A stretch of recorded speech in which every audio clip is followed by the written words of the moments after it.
Muy buenas a todas y todos. Bienvenidos al episodio número 7 del podcast Libertad Intelectual. En el día de hoy trataremos el libro de El hombre en busca de sentido de Víctor Frank. Muy buenas, Antón, ¿cómo estás? ¿Qué tal, Miguel? Otra semanita más por aquí, ¿no? Pedazo de libro que traemos hoy. ¿Qué tal todo tú? Sí, la verdad es que librazo, yo muy bien. Esta semana un poco relajada del tema de la universidad porque de unas asignaturas no tengo prácticas, entonces voy un poquito más tranquilo. Y yo tengo una curiosidad. Justo el otro día compré mi primera criptomoneda.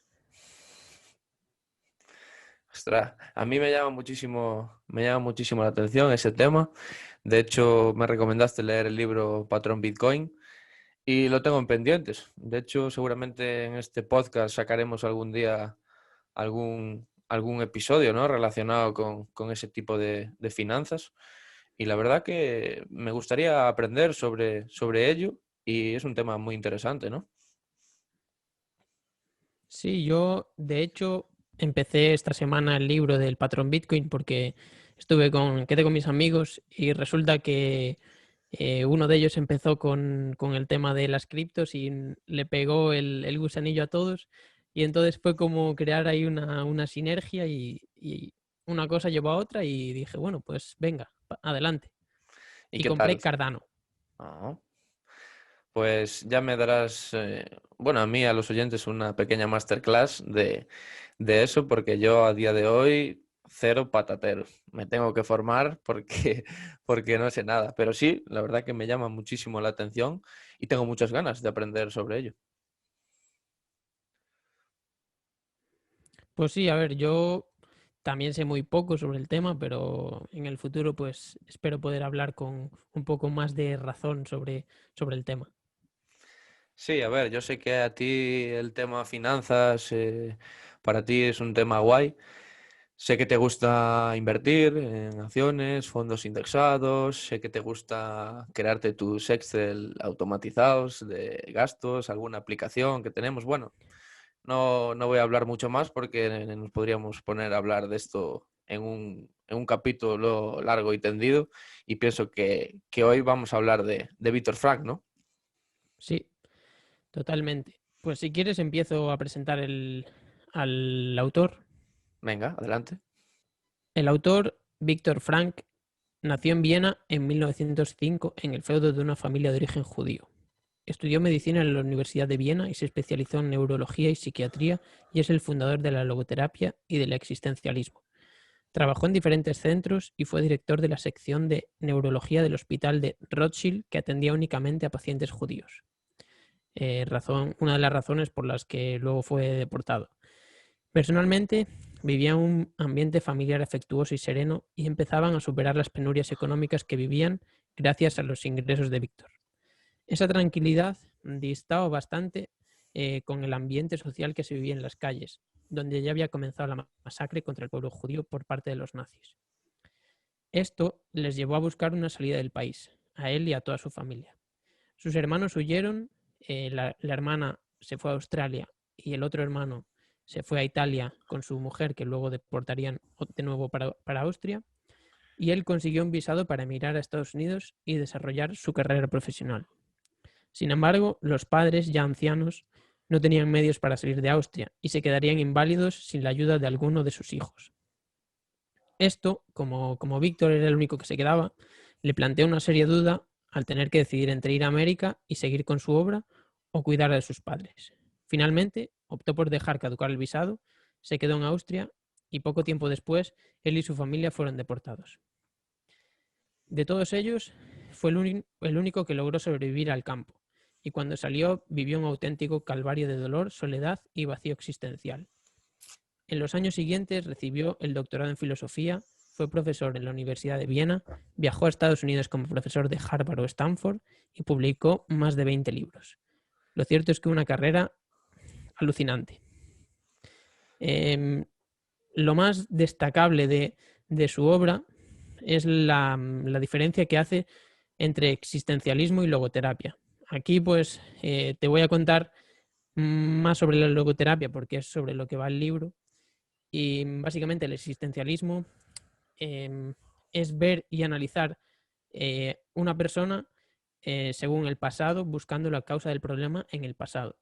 Sin embargo, la logoterapia es un método psicoterapéutico creado por el propio Víctor que se centra en el sentido de la existencia y en la búsqueda de ese sentido por parte del hombre, que asume la responsabilidad ante sí mismo, ante los demás y ante la vida. Es decir, cómo es la persona desde el presente hacia el futuro, la búsqueda de sentido y significado en su vida. Lo cierto es que eh, el libro desarrolla este tema y me parece que da bastante en el clavo. ¿No te parece? Sí, a ver, yo no conocía mucho la historia de Víctor, que me acaba de llamar muchísimo la atención y seguramente cuando acabe el episodio investigaré un poquito sobre eso porque cuidado con la vida de este hombre y todo lo que vivió, ¿no? Al final es lo que hablamos siempre, ¿no? Te intentas parecer o buscar esos pequeños gigantes y este hombre no deja de ser un gigante gigantesco, ¿no? Como, como dirían algunos. Así que la verdad que bueno, que pinta bien lo que es su biografía y indagaré un poquito más sobre ella. Luego, con respecto al libro, a mí fue un libro que me leí hace especialmente poco, 6 meses o así, más o menos. Me lo leí en formato ebook y me gustó tanto que me lo compré, ¿no? Al final fue un libro que, bueno, me marcó. No me encantó en sí, pero sí que me marcó, ¿no? O sea, me hizo valorar más las cosas, me hizo aprender un montón de cosas, me hizo quejarme menos, bueno, me hizo un clic, ¿no? Y al final esos libros que te hacen clic son los libros que realmente valen la pena. Obviamente, puede ser un libro un poco triste, ¿no? Lo hablábamos tú y yo antes de grabar el episodio, que es un libro impactante, un libro que, bueno, tiene sus cosas fuertes, pero esas cosas fuertes pueden que te hagan, bueno, crecer como persona, que al final es lo que buscamos todos, y te hacen valorar más, bueno, yo desde que me lo leí, de hecho, te diría que me quejo menos. Cuando hay una comida que no me encanta, no me quejo, lo veo mucho en mi hermano pequeño, ¿no? Yo hacía lo mismo cuando tenía su edad. Había una comida que no me gustaba nada y llegaba del colegio y ya morritos, ¿no? Aunque la comiese, ya morritos. Y ahora intento, con mi hermano, por ejemplo, eh, pararle un poco, frenarle los pies y decirle, mira, chaval, que tienes comida todos los días, deja de quejarte, ¿sabes? Pero bueno, eso también se coge con la edad y pienso que en parte este tipo de libros te hace, bueno, te hace ver la vida diferente, ¿no? Yo creo que bajo mi punto de vista es una obra que al final el lector nos muestra, ¿no? Sus valores, sus propósitos y sobre todo sus planes de futuro, aún estando en el campo y aún viviendo, ¿no? Todo lo que vivió ese hombre, que dices tú, Dios mío, o sea, hace relativamente poco esta gente estaba así y ahora vivimos como reyes, ¿no, Miguel? ¿Tú qué opinas? Sí, yo respecto al libro, la primera vez que lo leí, me costó leerlo porque es un tema que me empatizo mucho con él y la verdad es que me cuesta bastante tanto verme algún documental o leer sobre ello, me cuesta porque realmente me parece una animalada. O sea, lo que pasó a esta gente es una auténtica locura y realmente no disfruté mucho la lectura. De hecho, la disfruté mucho más ahora que lo volví a releer por encima para el podcast porque reflexioné más sobre lo que cuenta, le vi más trasfondo y sí que saqué muchos aprendizajes útiles y lo cierto es que es verdad, al final lo que tú dices también es verdad y es lo de que pues este hombre pues tenía un propósito. De hecho, al principio del libro em, cuenta que él intentó quedarse con su manuscrito incluso dentro cuando los desnudaron y todo, él guardó su manuscrito en la chaqueta y luego se lo pidió por favor a un guarda y este guarda pues se rió de él, se lo rompió en su cara y aún así él consiguió guardar un papelito y dijo, bueno, a ver si con esta parte soy capaz de desarrollar todo lo que tenía escrito. Y realmente el tema de los propósitos, que lo comentaremos después, es de lo que más me fijé en el libro y de lo que más aprendí sobre él. Sí, a ver, al final es eso, ¿no? Lo hablábamos en anteriores episodios, buscar ese Ikigai, ese propósito, y Víctor creo que lo logró, y aún sabiendo que sus padres estuvieron dentro, su hermano, su esposa, y todos murieron allí, ¿sabes? Y dices tú, joder, ¿cómo tienes esa fuerza mental para seguir escalando, seguir con tu vida? Pasaste una penuria ahí, te pasaron por encima, se rieron de ti, no te daban de comer, y el tío ahí, increíble, pico y pala, con su manuscrito, y al final, eh, es que es lo que dices tú, ¿no? Solo tuviste que leer ahí durante 2 minutos su biografía para darte cuenta de cómo una persona puede ser así de fuerte mentalmente, y a mí ojalá lo pudiese conocer. O es que son personas, como dices tú, a veces que te inspiran, ¿no? Y la vida de este hombre para mí, bueno, me ha tocado muy a fondo, y joder, al final es eso, ¿no? Lo que hablábamos antes, que buscas libros que te toquen, y este es muy top. Pues sí, totalmente. Luego el libro trata o sea, muestra 3 fases. Es la fase de internamiento, la fase de la vida en el campo y la fase tras la liberación. Si nos quieres introducir en estas fases. Sí, es lo que dices tú, ¿no? El autor divide lo que es su vida en esas 3 fases, en las que intenta describir esas reacciones psicológicas, ¿no? Del prisionero, y durante su estadía en el campo, ¿no? Al final, ese campo de concentración sufrieron muchos, la gente lo pasó mal, ¿no? Y él, me parece increíble cómo pudo salir adelante, repito. Pues sí, la fase uno es la fase de entrenamiento en el campo, ¿no? Es cuando llegan y bueno, al final cuando empiezan esos síntomas de shock, ¿no? Recuerdo en el libro que creo que, no sé si fue al llegar, no estoy seguro, corrígeme Miguel si me equivoco, pero van en un tren, y la gente parece que va contenta, ¿no? Que no saben a dónde van y demás. Es así, ¿no, Miguel? Sí, es como que van ingenuos, ¿sabes? Ujú. No saben lo que les espera. Sí, o sea, ellos van trasladados en el tren a Auschwitz, ¿no? Que ojalá en un futuro me encantaría poder ir allí. Al final, mucha gente, amigos y familiares han ido, y bueno, aunque sea triste y tal, revivir esos momentos y estar allí, la verdad que, mira, ahora mismo lo estoy diciendo y se me pone la piel de gallina, así que será por algo. Tiene que ser increíble ir allí, y ojalá en un futuro me encantaría poder ir. Así que, si quieres, lo anotamos y vamos juntos. ¿Qué dices? Yo firmo, ¿eh? Bueno, pues era eso, ¿no? Que al final van ahí a Auschwitz, y bueno, ellos al principio obviamente van bien alimentados, hablan, no sé si se mezclan con otros europeos, vamos, es como una mezcla de lo que va en ese tren.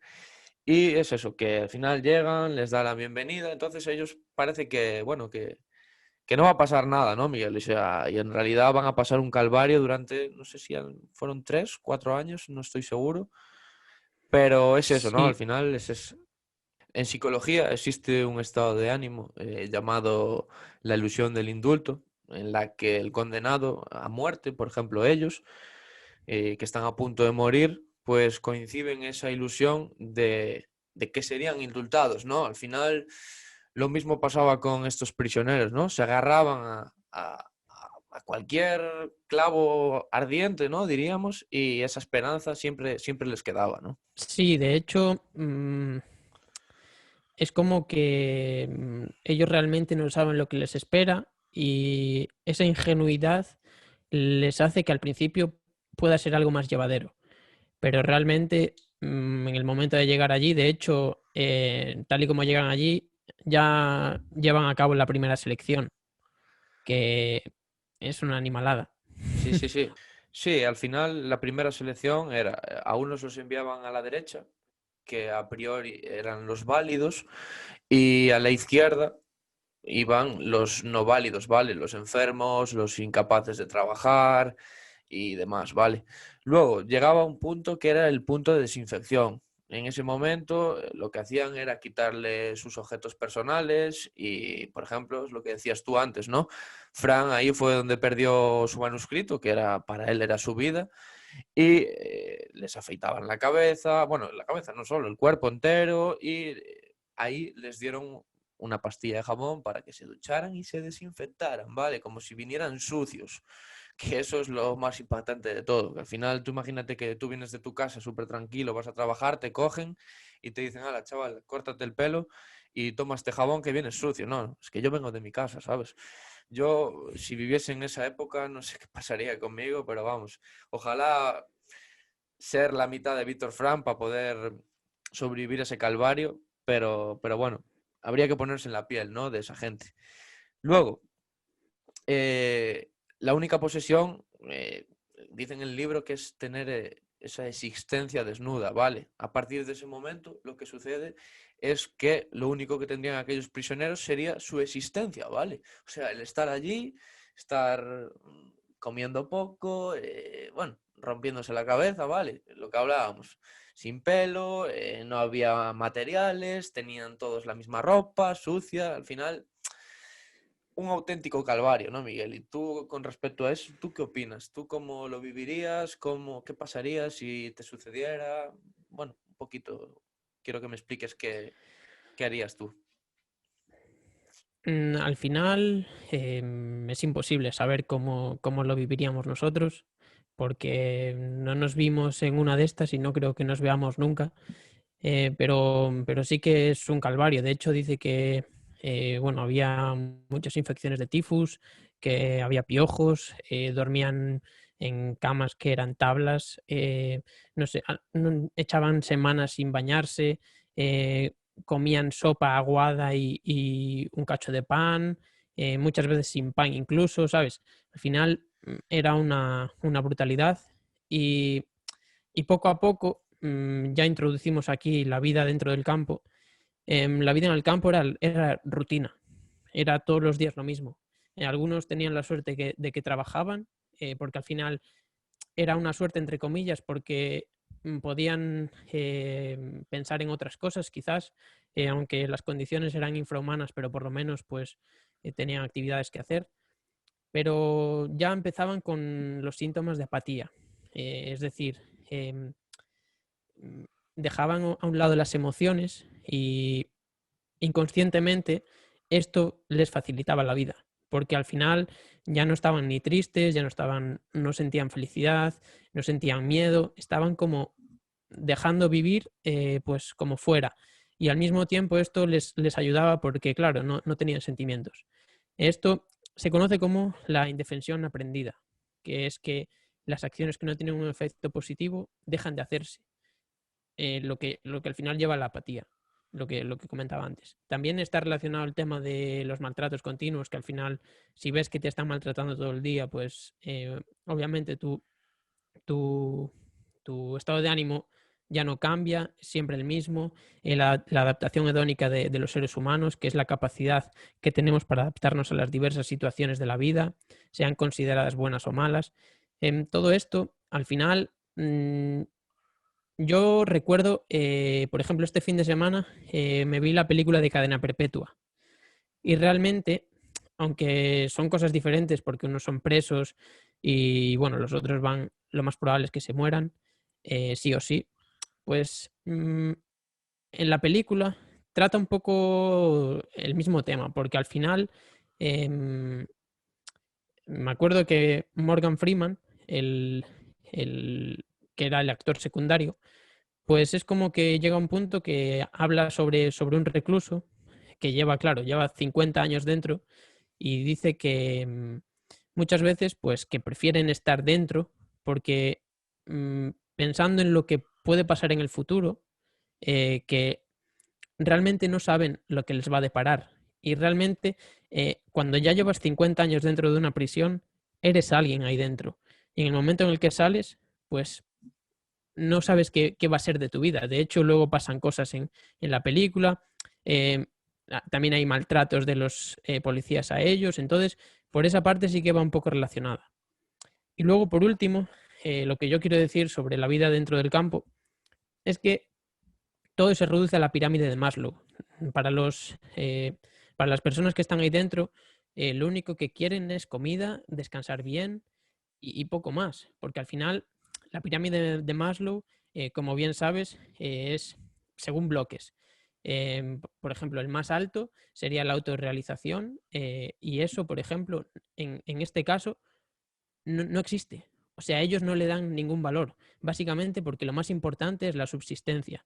Es intentar comer algo para el día siguiente seguir vivo, intentar descansar lo que puedan y al final, por ejemplo, el tema del sexo, que también lo comentan, dicen que ni siquiera en los sueños, porque, bueno, dicen que hay como estudios que en los sueños se manifiestan los deseos inhibidos y tal, pero al final es que ni siquiera sueñan con el sexo, sueñan con la comida, sueñan con ver a su familia, sueñan con saber si están vivos o muertos y realmente es que es una animalada, o sea, me parece una brutalidad. No sé qué opinas tú sobre esto.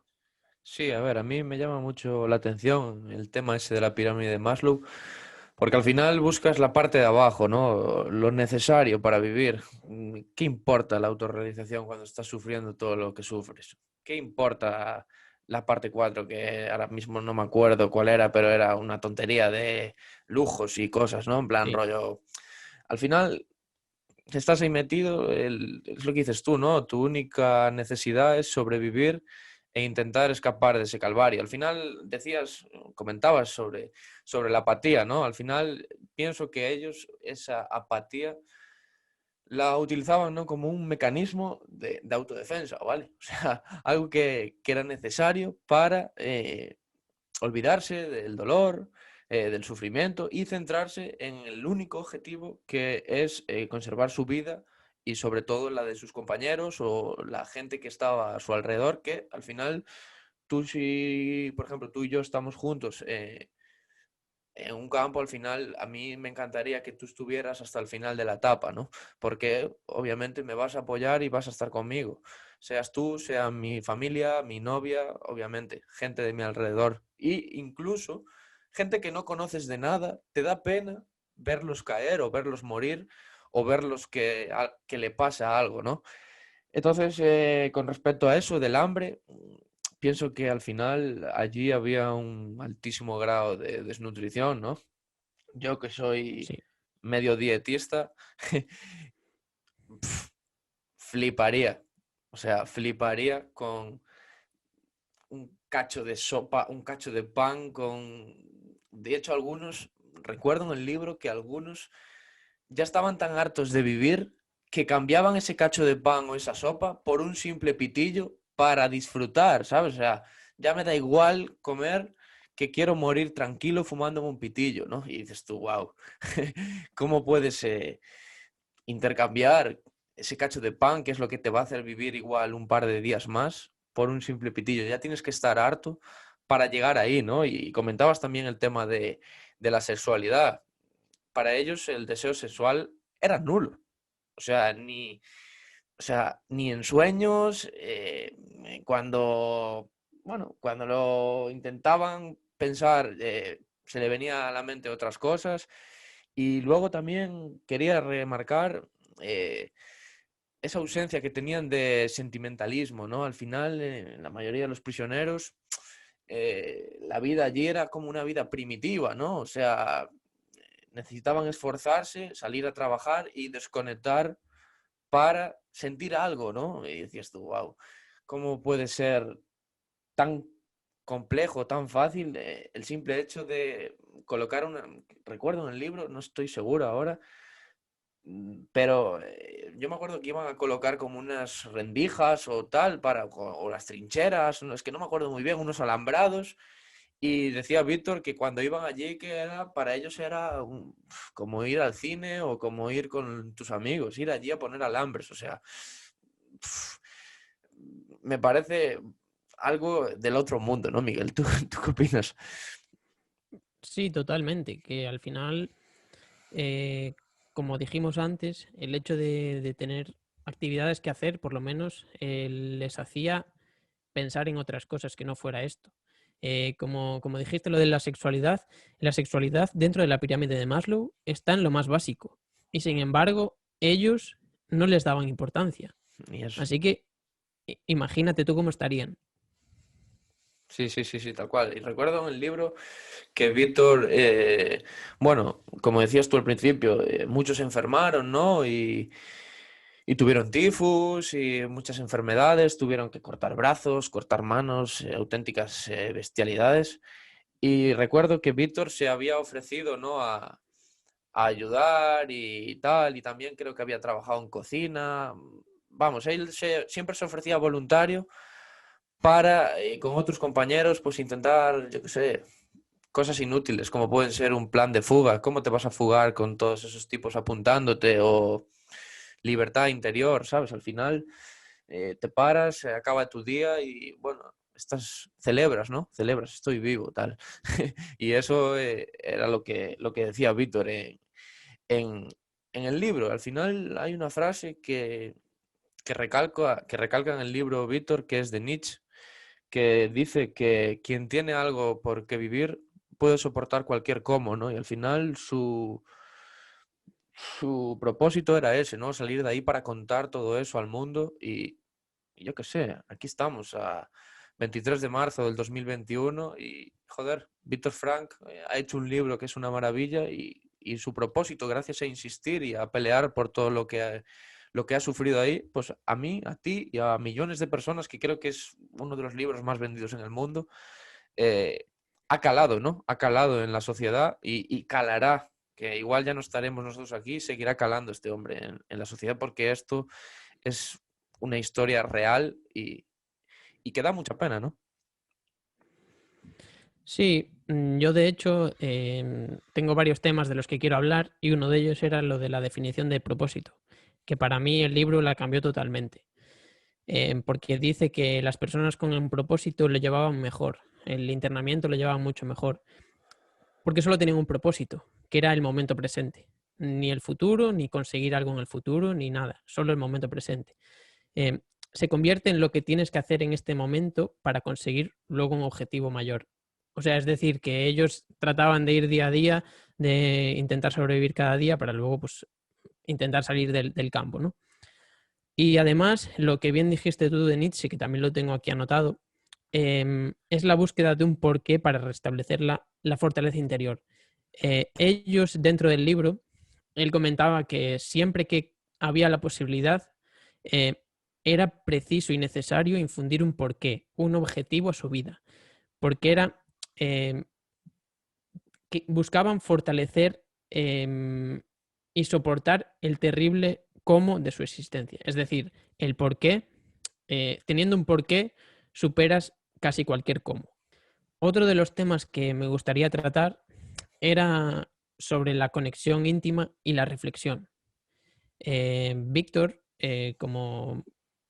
como bien dijimos antes, pensaba mucho en su mujer, aun sin saber si estaba viva o muerta. La visualizaba y pensaba en cómo vería ella las acciones que estaba llevando él a cabo dentro del campo. Otros, por ejemplo, sentían que hablaban con los árboles y les parecía muy real, una experiencia real. Por ejemplo, cuando hablabas de ir a las alambradas, pues muchos hablaban con los árboles y realmente es como si los árboles le contestaran. Em, Esto lo que demuestra es que el ser humano tiene un mundo interior muy rico y en este entorno estos sentimientos y reflexiones se volvían mucho más intensos. Tuvieron una conexión íntima tan grande que sería difícil de experimentar de otra forma.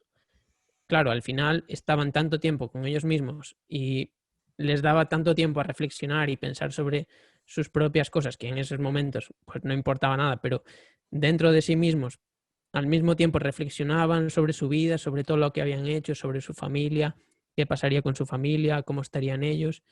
Y lo cierto es que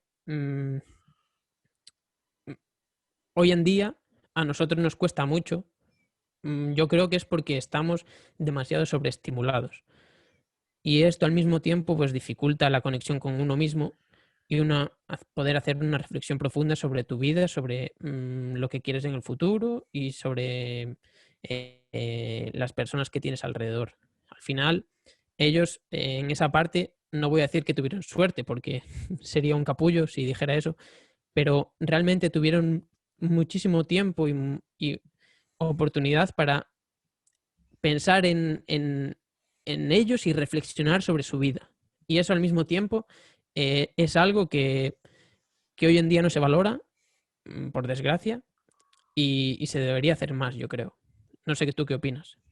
Sí, a ver, yo pienso que vivimos en un mundo muy rápido, vivimos en la inmediatez, queremos todo ya y corremos, ¿no? Corremos mucho. Y con respecto a este tema, al final me levanto de cama, salgo a trabajar, tengo que ir a buscar a mis hijos al cole, tengo que hacer la comida, tengo que llevar a la actividad, tengo que ir al gimnasio, tengo que...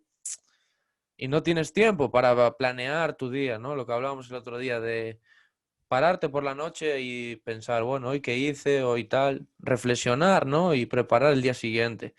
Y pienso que esta gente, obviamente, pues sí que lo tenía, ¿no, Miguel? Al final tienes mucho tiempo para pensar en, ya no te digo un propósito como tenía Fran, sino en qué pasará mañana, voy a estar vivo, no voy a estar vivo. Al final va por ahí. Y nosotros, tú y yo, por ejemplo, que sí que planeamos el día, aunque a veces nos cueste, eh, también nos cuesta frenar. Yo, por ejemplo, que soy una persona que me gusta hacer todo ya, pienso que cojeo bastante de eso, que soy muy intensito en esos aspectos, de que, por ejemplo, hoy Miguel y yo fuimos a comprar unas plantas y vi la planta y dije, va, me llevo esto, no me lo llevo. Soy un nervioso, yo lo digo. Mi novia me echa bronca a veces y le digo, ya, tienes razón.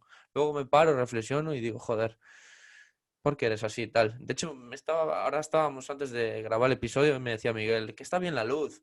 Y yo, que no, que hay que ponerla bien, Miguel, que hay que ponerla bien. Y tú, no seas pesado, tal.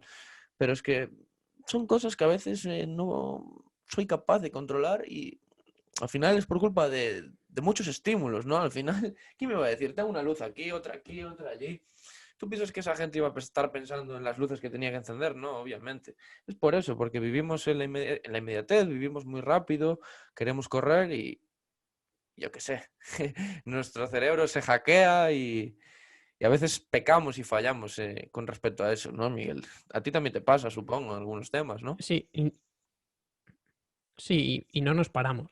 Sobre todo es eso, que vamos con el piloto automático y realmente no paramos, no vivimos el momento, no reflexionamos sobre nuestras acciones. Todo esto, al final, el otro día hablábamos sobre la meditación, esto te ayuda, la meditación te ayuda a hacerlo y lo cierto es que hay que normalizarlo, hay que implementarlo más y yo creo que se debería hacer muchísimo más de lo que lo hacemos. También peco como tú. Sí, a ver, yo creo que lo importante al final es pecar cuanto menos mejor, ¿no? Y ser consciente. La palabra consciente a mí me Sí, gusta mucho para cualquier acto en nuestra vida. pues sí. Mira, pues voy a pasar al siguiente tema, ¿Vale? que es un poco también de lo que hablamos, pero es la libertad interior. La propia experiencia de la vida dentro del campo de concentración demuestra que el hombre mantiene su capacidad de elección. Por ejemplo, Víctor podía elegir a lo mejor hablar con un guardia y hacerse voluntario para ayudar a los enfermos. Eh, Él mismo tenía la elección de hacer una cosa o de hacer otra, como todos, como la gran mayoría de los reclusos, ¿no? Luego, aunque te lo quiten todo, lo que no te pueden quitar es la persona que eres. Al hombre se le puede arrebatar todo, salvo una cosa, la libertad humana, la libre elección de la acción personal ante las circunstancias, para elegir el propio camino. Esto es, por ejemplo, esa gente, a lo mejor si ves a otra persona que también está mal, pues le daban el pan o les ayudaban con el trabajo que tenían que hacer. Eso son decisiones propias. No te están diciendo, oye, tú ayuda a este porque tal. No, esa propia gente ayudaba a la otra persona. Son elecciones personales y elecciones de si ellos te maltrataban, pues tú eh, tenías la opción de tus pensamientos. Eso ellos no lo podían cambiar y es la libertad a la que me quiero yo remitir, ¿no?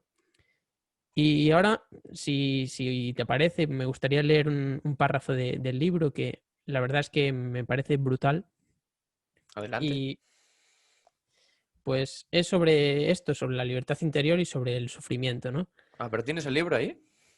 Sí, lo tengo aquí. Ah, bien, qué bien. Hay que Dale, venir preparado. dale caña. Pues a ver, empiezo. Una vida activa cumple con la finalidad de brindar al hombre la posibilidad de desempeñar un trabajo que le proporciona valores creativos. Una vida contemplativa también le concede la posibilidad de hallar la plenitud al experimentar la belleza, el arte o la naturaleza.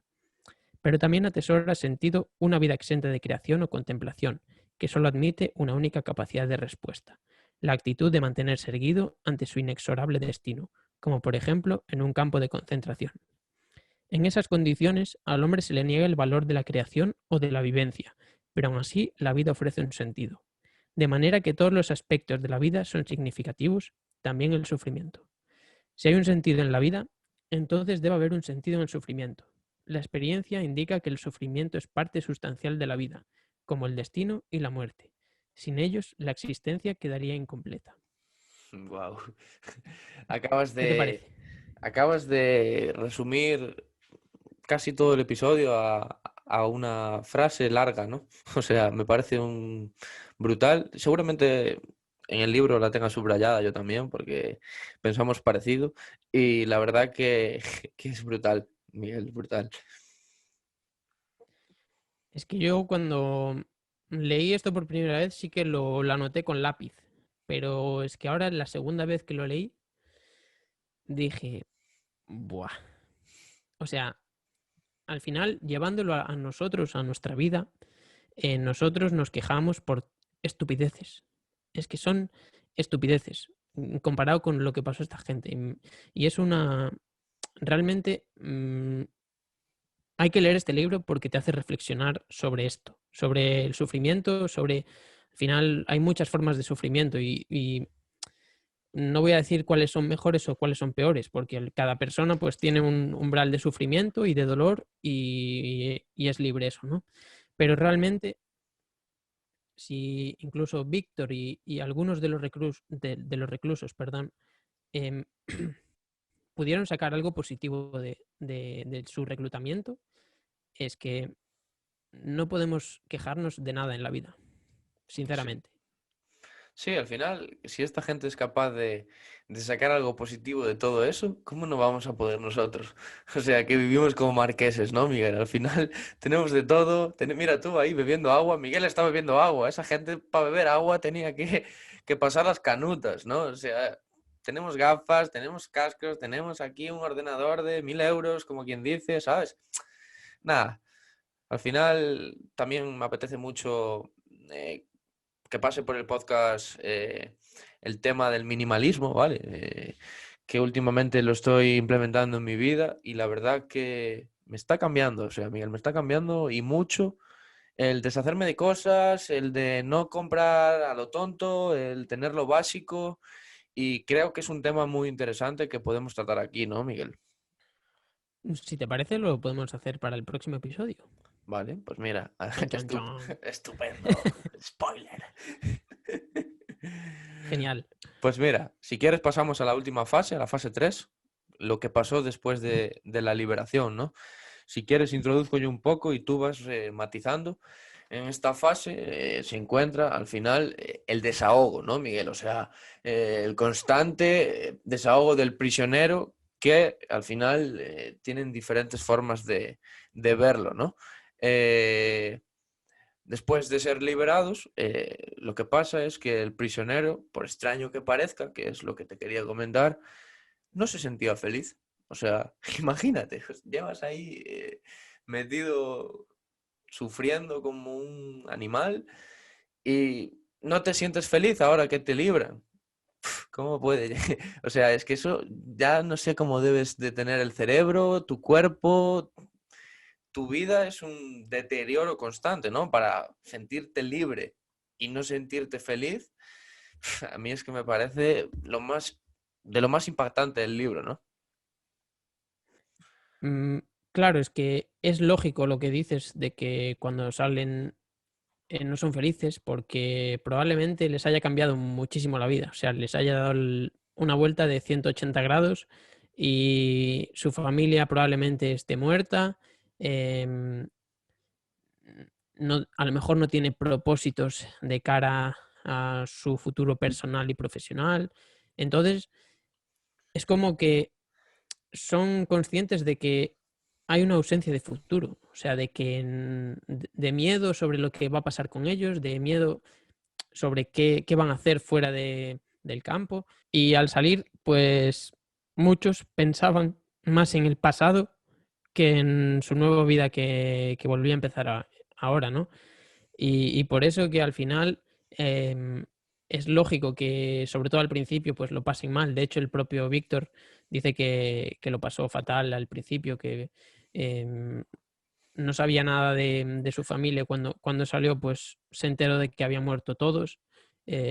Claro, es como que te empieza la vida de nuevo. Y él, por suerte, pues tenía una profesión que le apasionaba, que le gustaba muchísimo y pudo seguir viviendo sobre ella. Entonces, al final, pues tuvo esa parte positiva que le sacó adelante. Sí, a mí hay un tecnicismo en el libro que me llamó mucho la atención, que es en esta tercera fase, que el propio autor le llamó la despersonalización, ¿no? O sea, imagínate hasta qué punto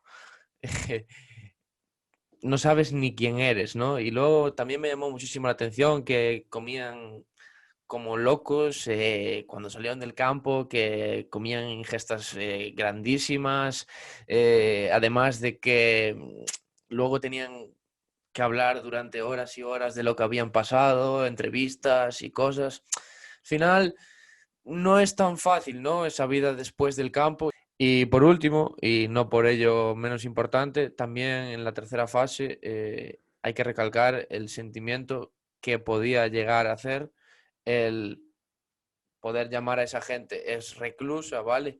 Te hace sufrir más que cuando estabas interno, ¿no? Al final es un sentimiento de desilusión muy profundo y esa desilusión pues llevaba al ex prisionero a su casa, donde siempre había soñado estar, donde estuvo tantos años, al final soñando sobre ello, pues no le ilusionaba tanto y no tenía tanta esperanza como él pensaba que iba a tener, ¿no? Al final es eso, que sin embargo bueno, de estar liberado, pues seguían teniendo dolor y sufrimiento, ¿no? Tanto mental como físico. Y eso es lo más impactante, ¿no? Que sales y aún sufres más que estando dentro.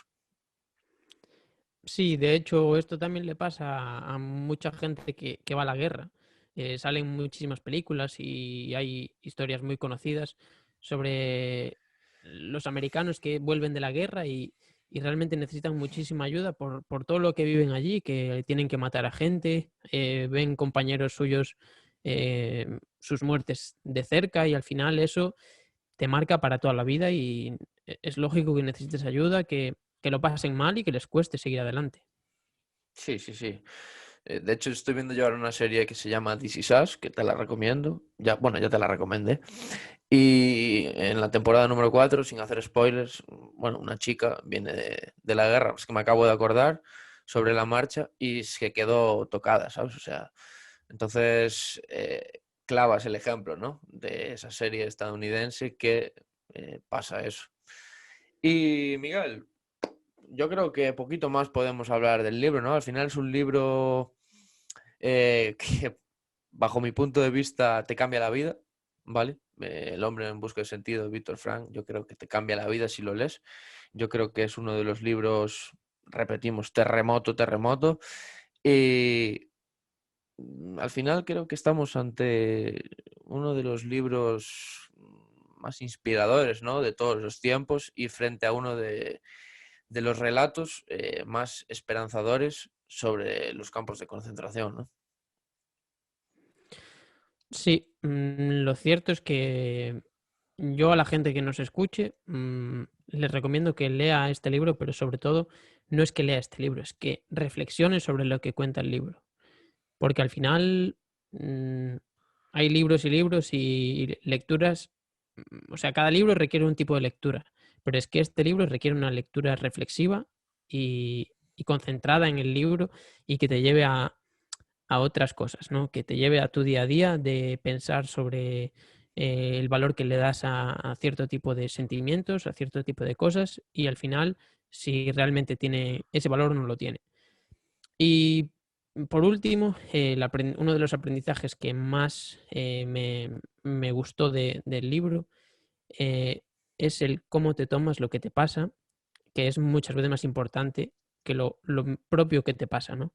Al final, en el día a día, pues te puedes enfadar por cualquier tontería, pero realmente no es la tontería que te pasa, sino es cómo te pones tú con esa tontería. Y es un aprendizaje un poco quizás escueto y nimio, pero realmente a partir de ahí luego reflexionas sobre otras cosas y te das cuenta de que el libro es la hostia, así Sí, así de claro. hablando en plata. Sí, sí, sí. Yo es lo que comentábamos al principio del episodio. A mí me hizo quejarme menos, me hizo reflexionar, me hizo ver la vida diferente. Y por eso considero que es un pedazo de libro, pero como siempre digo yo, lo que me gusta a mí no tiene por qué gustar a los demás, ¿no, Miguel? Al final es eso. Y el libro acaba o concluye con la respuesta a una pregunta que mucha gente se ha formulado y que al final muy pocos han podido responder con exactitud, ¿no? ¿Qué es en realidad el ser humano? Es el que siempre decide lo que es. Es el ser que ha inventado las cámaras de gas, pero asimismo es el ser que ha entrado en ellas con paso firme, musitando una oración. Así que nada, Miguel, yo creo que con esta pedazo de pregunta, frase, podemos acabar el episodio de hoy y hacer reflexionar a los oyentes y poquito más, ¿no, Miguel? Pues sí, no veo mejor forma de acabar el episodio. Pues nada, bueno, como siempre, antes de acabar, ¿dónde nos pueden escuchar? En Spotify, Apple Podcast, iVoox, Google Podcast y en formato vídeo, tanto en YouTube como en Instagram TV. Y eso es todo. Al final, nuestra idea es seguir creando contenido. Para la semana le vamos a dar caña al minimalismo. Le tengo muchas ganas. De hecho, ya empezaré a crear cosas, a crear resúmenes y a ver vídeos y demás para sacar un buen episodio número 8, ¿no, Miguel? Y seguimos adelante. Pues sí, a tope. Recordad compartirlo con vuestra madre, con vuestro padre, con vuestros hermanos y con quien creáis que debe escuchar el libro. Y sobre todo, os estaríamos muy agradecidos si nos ponéis un comentario diciéndoos lo que os pareció el libro, el episodio, qué es lo que cambiaríais del formato que estamos haciendo, si añadiríais algo. Todo el feedback es bienvenido, así que por favor os lo pedimos, hacerlo. Y suscribíos. Muy bien, muy bien. Y like. Muy bien, muy bien. Mejor no lo puede decir Miguel. Y eso que ahora él es el jefe del Instagram.